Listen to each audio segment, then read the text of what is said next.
واحد كتب لي مشكلة يقول شغل ماكو مفلس. شوف، شكو واحد يقول لك ماكو شغل قل له انت كذاب.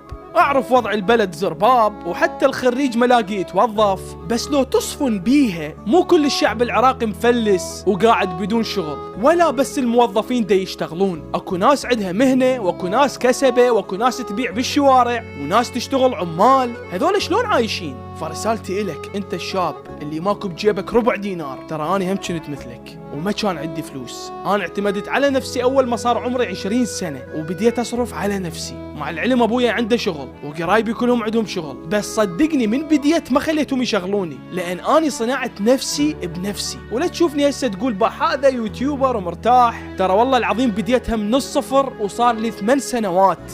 8 سنوات يلا وصلت اللي اني واصل له هسه. تخيل من قررت اصير يوتيوبر كان ما عندي غرفة بالبيت، كنت انام بالصالة. فانت تخيل يوتيوبر شلون يصير يوتيوبر هو ما عنده مكان اصلا يصور بيه، هذا هو ينام بالصالة. فمن كنت اريد اصور ما كان عندي مكان ولا كان عندي صديق يساعدني، فكنت اصعد بالسطح على مود اخذ راحتي واخلص من الهوسة الموجودة بالبيت. فكان عندي بس موبايل، بهذا الموبايل كنت اصور بيه، ومن كنت انزل فيديوهات الناس كلها كانت تنتقدني، بس ما استسلمت، ظليت شوية شوية اطور نفسي. حتى من كنت اطلع اصور مقالب ما كان عندي فلوس تكفيني انه اصعد سيارة، فكنت اروح مشي. وبعد مرور سنين من التعب صرت ما اقول الواحد اعطيني، قمت اني انطي. انا ما دا اقول لك صير يوتيوبر، لا، لانه مو اي واحد يصير يوتيوبر. يعني انت مو تشوف هذا يوتيوبر لا لازم انا هم اريد اصير، لا، مو هي السالفه موهبه. يعني مثلا انا شفت واحد رسام وعجبني الرسم، ما اقدر اصير رسام. يعني مو اقتل نفسي حتى اصير رسام وانا رسمي لعبان نفس، لا، القالي غير شغله، يجوز اني موهوب بغير شيء. فاريدك تلقى اي شغله حتى لو تبدي بيها عامل بسيط